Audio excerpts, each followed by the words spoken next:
Oi pessoal, tudo bom? Bem-vindos a mais um Lores Indica. Eu queria começar pedindo desculpas porque eu atrasei os vídeos de segunda-feira. Eu sei que o vídeo de GOT sempre sai segundas às 10, mas eu tive uma intoxicação alimentar. Se você não me segue nas redes sociais, me siga no Instagram, no Twitter. Eu avisei por lá que eu tava mal e que os vídeos não iam sair. Mas agora eu tô bem, tá tudo certo. E agora vamos falar então desse episódio que veio aí pós-guerra, né? A gente já tinha uma noção do que ia acontecer, mas ainda assim foi bem chocante. Muita coisa diferente e inusitada aconteceu nesse quarto episódio de Game of Thrones. A gente começou o episódio falando aí dos mortos, honrando todo mundo que morreu, queimando seus corpos naquelas piras enormes, e foi uma homenagem muito bonita. Bem costume de Westeros era de queimar as pessoas, principalmente no norte, por causa da questão dos White Walkers, e aqui eu acho que foi uma espécie mais de homenagem mesmo, de despedida. Foi uma cena bem bonita, eu gostei bastante. Logo depois a gente tem aquela cena da celebração gigantesca, que trouxe uma das grandes polêmicas de Game of Thrones, porque a Emilia Clarke deixou o seu copo da Starbucks em uma das cenas, e isso causou aí risadas aí ao longo do dia de ontem. Foi realmente algo interessante. Eu não tinha reparado assistindo o episódio, mas se você assistir de novo, você consegue ver. Essa cena teve coisas bem interessantes, bastante tensão pra variar entre a Sansa e a Dany. Pra quem não entende por que da tensão, eu vou explicar bem resumidamente, mas assim,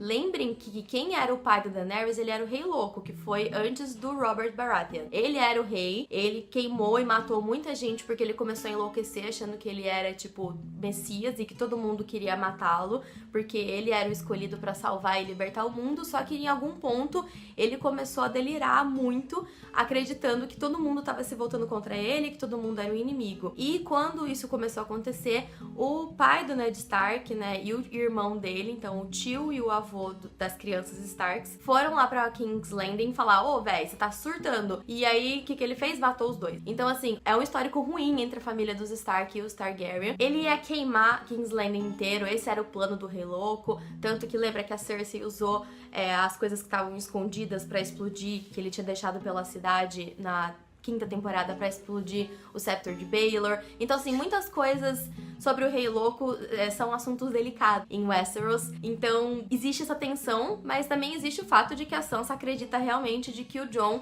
é o cara certo pra governar a Westeros. Não é a Daenerys. Ela não confia nela e não vê que ela realmente é tudo isso. Até porque, pensa o seguinte, a gente acompanhou a Dany crescendo e sendo a quebradora de correntes e tudo mais lá do outro lado. Quem tá aqui em Westeros não faz a menor ideia do que estava acontecendo lá, não sabe se ela é boa, se ela é ruim, toda a história que ela passou. Então, assim, é difícil você confiar em alguém que você nunca viu na sua vida e que diz que fez um monte de coisa que você não sabe. E é legal a cena dela com o Tyrion até, né? Ele tentando convencê-la de que ele tem que ia ser muito bom se as duas se aliassem e se tornassem companheiras. Mas, pelo visto, a história da Daenerys não vai estar muito por aí. Ela começou, né, com aquela estratégia de colocar o Gendry como herdeiro da casa Baratheon. Eu achei isso bem legal, porque, você meio que restaura uma casa que estava extinta, porque todo mundo morreu e o Robert não tinha filhos de verdade, né? Todos os filhos eram da Cersei com o Jaime. Então você dá aí um retorno pra uma casa que tinha sido extinta e você ainda fala que um bastardo pode ser herdeiro, sim. Então isso eu achei bem legal. Foi um episódio que mostrou algumas coisas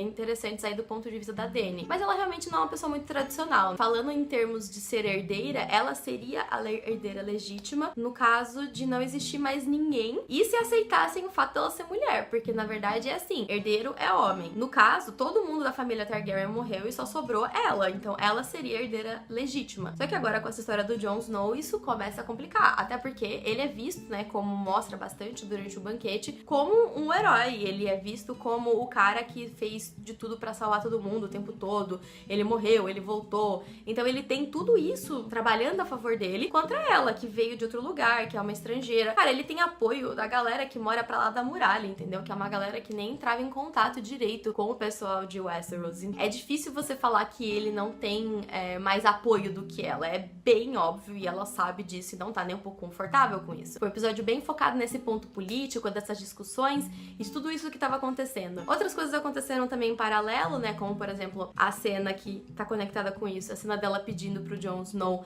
não contar pra ninguém. Era óbvio que ele ia contar, porque assim, ele não sabe manter segredo da família dele, a família dele é algo muito importante, mas eu acho engraçado que por um lado ele fala que ele é família, mas por outro ele fala que ele não é Stark, que ele não se identifica, ele abriu mão do fantasma, que foi um negócio muito difícil de assistir, todo mundo ficou bem bravo, e falaram, porque é uma analogia de que ele deixou de ser Stark e agora é Targaryen. Tanto faz, cara, ele foi seu bichinho de estimação estimação por 8 temporadas, esteve do seu lado o tempo todo, salvou tua vida várias vezes, e você não faz nem um carinhozinho nele pra falar tchau, o pessoal ficou chateado e eu também fiquei. Corações partidos nesse episódio, não foi só o Ghost, né? A gente teve o Tormund não ficando com a Brienne que ficou com o Jaime e se deu mal porque ele não consegue aceitar que ele é uma pessoa boa, ele continua achando que ele é um ser horrível e acha que tem que fazer algo pra reverter essa situação.